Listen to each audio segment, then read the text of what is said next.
चलिए, अब आज की क्लास में हम बात करेंगे कि सेक्शन प्रॉपर्टीज हम कैसे किसी भी बिल्डिंग या फिर किसी भी नॉर्मल बीम पे हम कैसे असाइन कर सकते हैं। तो सबसे पहले हम वही काम करेंगे, न्यू प्रोजेक्ट पे क्लिक करेंगे, स्पेस पे क्लिक करेंगे और अपने फाइल का नेम हम फिलहाल सेक्शन प्रॉपर्टीज दे देते हैं या फिर जो भी आप देना चाहो वो दे देते हैं। सेक्शन प्रॉपर्टी लेंथ यूनिट आप अपने हिसाब से, आप जिसमें वर्क कर रहे हो आप उसे सेलेक्ट कर सकते हो। मेरी फिलहाल मीटर में और फोर्स यूनिट किलोमीटर में। नेक्स्ट कर रहा हूँ, ऐड बीम पे क्लिक करके अपन फिनिश कर देते हैं। अब हमारी यहाँ पे ग्रिड ओपन होगी और हम यहाँ पे एक छोटा सा स्ट्रक्चर बनाएंगे या फिर हम पहले एक काम करते हैं, सबसे पहले हम कुछ बीम बना लेते हैं और उन पे देखते हैं हम कैसे कैसे स्ट्रक्चर पे, मतलब कैसे कैसे बीम्स में हम लोग सेक्शन प्रॉपर्टी असाइन कर सकते हैं। मैं पहले इसके फ्रंट पेज पे जाता हूँ और यहाँ पे मैं बहुत सारी अलग अलग बीम्स बना लेता हूँ।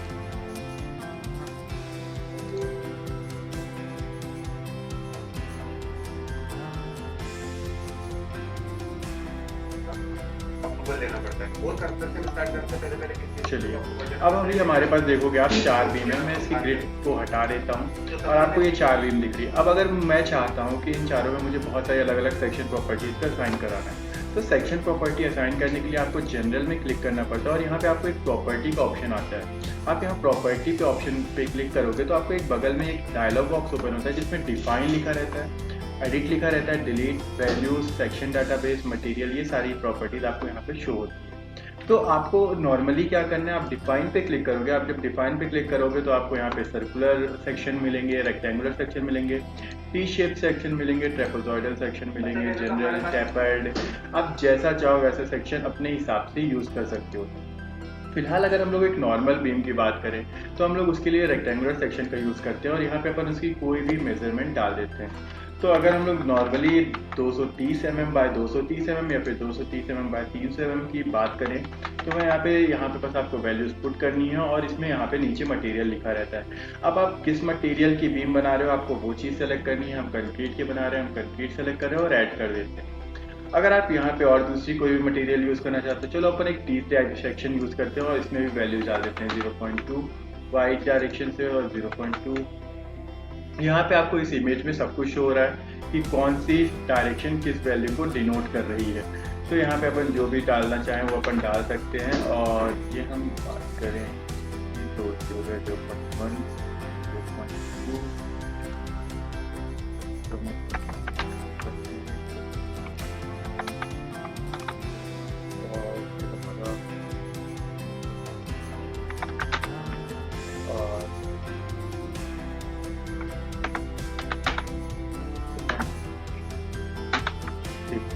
इसको मैं ऐड करता हूँ और इसको मैं क्लोज करता हूँ। तो इस टाइप से हम लोग बहुत सारे अलग अलग सेक्शन को ऐड कर सकते हैं। आप अगर नॉर्मल कोई सेक्शन चाहते हो तो अपन यहाँ सेक्शन डाटाबेस पे क्लिक कर सकते हैं। आप सेक्शन डाटाबेस पे क्लिक करोगे तो आपको एक डायलॉग बॉक्स ओपन होगा, 2 मिनट पे का भी हो ये। अब यहाँ पे आपको अलग अलग टाइप के सेक्शन डाटाबेस मिलेंगे। अमेरिकन अगर आप दूसरे देश से हो तो आप उनका यूज़ कर सकते हो। अपन जनरली इंडियंस हैं तो इंडियन वाले सेक्शन को सेलेक्ट करोगे आप और यहाँ पे उसके अंदर एस शेप, आई शेप, एम शेप, बहुत सारे अलग अलग शेप के आपको सेक्शन मिल जाएंगे।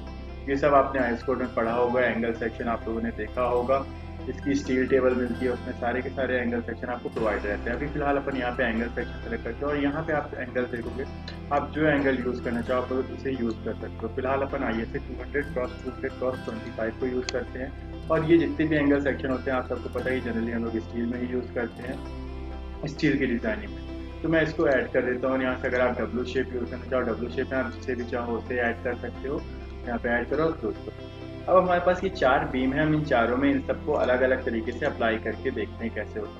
अब सेक्शन प्रॉपर्टीज़ तो हमने बना ली, इनको अप्लाई करने के भी अलग अलग तरीके होते हैं। यहाँ पे आपको 4 ऑप्शन जो होते हैं, assign to selected beam, use cursor to assign, assign to edit list, assign to view. अगर हम असाइन टू व्यू करते हैं तो सारे व्यू में जितना कुछ भी शो हो रहा है उस सब में ये असाइन हो जाएगा। अगर हम किसी एक बीम को सेलेक्ट करके असाइन करते हैं तो वो सिर्फ और सिर्फ असाइन टू सेलेक्टेड बीम में होगा। और अगर हम कर्सर का यूज़ करके असाइन करते हैं तो हम इस टाइप से वर्क कर सकते हैं। तो फिलहाल मैंने इसको सेलेक्ट किया हुआ है, इस बीम को सेलेक्ट किया हुआ है, असाइन कर देता हूँ। तो अगर आप इनके देखोगे यहाँ पे R1 आ गया है स्ट्रक्चर का, तो यहाँ पे वो स्ट्रक्चर हमारे यहाँ पे असाइन हो चुका है। अब हम एक टी को लेते हैं, इसको कर्सर की मदद से असाइन करते हैं। इसमें मैंने इस स्ट्रक्चर में असाइन कर दिया। नेक्स्ट को मैं लेता हूँ, इसको लेके आता हूँ और मैंने यहाँ पे असाइन कर दिया और उसके बाद वाले को मैंने यहाँ पे असाइन कर दिया और मैं इसको यहाँ पे लाके वापस कर दिया। अब हम क्या करते हैं, अब हम इसका एक Ctrl+3 बटन प्रेस करेंगे तो हमें सब कुछ शो होगा। यहाँ पे मैं जाता हूँ, मैं इसमें ज्योमेट्री पे क्लिक कर देता हूँ और यहाँ पे अपन पहले तो इसका रेंडर व्यू शो कर लेते हैं। 3D रेंडर व्यू पे आप क्लिक करोगे तो यहाँ पे आप देख सकते हो हर टाइप के अलग अलग स्ट्रक्चर। डबल क्लिक करोगे आप इसमें तो ये आपको प्रॉपर वे में शो करेगा। आप देखो हमने यहाँ पे क्या किया था, सबसे पहला हमने यूज़ किया था एक नॉर्मल रेक्टेंगुलर बीम।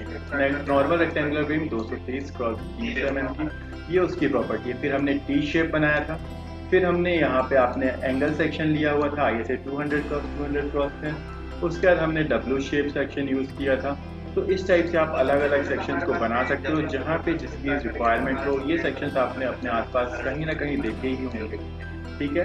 तो इस टाइप से हम लोग को जब जैसी नीड होती है हम तब वैसे सेक्शंस का यूज़ करते हैं अपनी प्रॉपर्टी में असाइन करके। अगर मैं इन सबको डिलीट करके एक नॉर्मल सा स्ट्रक्चर बनाते हैं, अपन अपने घर टाइप का स्ट्रक्चर बनाते हैं तो अपन ज्योमेट्री में जाते हैं और रन स्ट्रक्चर विजार्ड पे क्लिक करते हैं। उसके बाद मैं एक फ्रेम मॉडल पे जाता हूँ और एक वेव फ्रेम बनाता हूँ। अपन नॉर्मली इसी को अप्लाई कर देते हैं और ये हमारे पास एक स्ट्रक्चर है। इसको क्लोज करके अपन यहाँ पे मर्ज कर देते हैं। तो जब हमारे पास ये स्ट्रक्चर यहाँ पे आ जाता है तो हम इसका 3D कुछ देखते हैं तो हमारा कुछ इस टाइप से। अब अगर मुझे इसमें प्रॉपर्टीज असाइन करानी है तो मैं क्या करूँगा, जनरल पे जाऊँगा, प्रॉपर्टी पे क्लिक करूँगा और यहाँ पे देखो कि आपके पहले से ही बने हुए प्रॉपर्टीज रखी हुई हैं। अगर आपको ये नहीं बनानी है तो आप क्या कर सकते हो, आप इसको डिलीट कर सकते हो। सारी प्रॉपर्टीज को सेलेक्ट करके कंट्रोल के साथ इसको सेलेक्ट किया, डिलीट कर दिया, यस कर दिया, इसको सेलेक्ट किया, डिलीट किया, यस कर दिया और इस टाइप से आप इसको सबको डिलीट।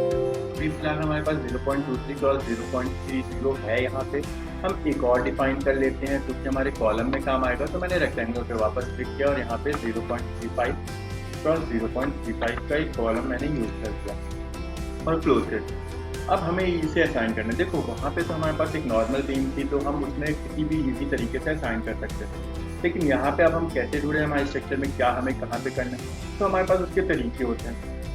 मैं इसको सेलेक्ट करूंगा और ये मेरी बीम है तो मैं बीम को जब सेलेक्ट करने जाऊंगा यहाँ पे आपको ऊपर एक सेलेक्ट ऑप्शन मिलता है।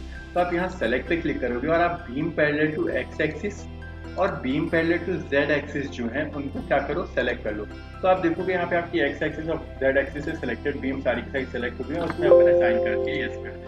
तो यहाँ पे आप देखोगे आपकी सारी बीम्स में उसकी प्रॉपर्टी असाइन हो गई। फिर हमें कॉलम में करना है तो हम इसे सेलेक्ट करेंगे, सेलेक्ट में जाएंगे और यहाँ पे आप जाके beam parallel to Y axis पे क्लिक कर सकते हो। सारी वाई एक्सिस की बीम पैरेलल सेलेक्टेड हो गई और इसमें असाइन करके यस कर देंगे। तो अब अगर हम लोग बात करें, हमने यहाँ पे तो लगा दिया, यहाँ पे आपको शो रहा। अब हम इसे देखेंगे कैसे, तो आप Ctrl+3 दबाओ तो यहाँ पे आपको सारा का सारा स्ट्रक्चर शो हो जाएगा कि हमने कितने बाय कितने की बीम ली है और कितने बाय कितने के कॉलम लिए, उनके साइज पे डिफरेंस। आपको इसका रेंडर व्यू देखना है, आप यहाँ पे 3D रेंडर व्यू पे क्लिक करोगे और यहाँ पे आप उसका प्रॉपर वे में एक रेंडर व्यू देख सकते हो। हमारी अब लाइन्स नहीं, हमें उसमें प्रॉपर्टीज दिखी। तो इस टाइप से आप किसी भी स्ट्रक्चर में जब चाहो जैसे चाहो वैसे सेक्शन प्रॉपर्टीज असाइन कर सकते हो। Thank you.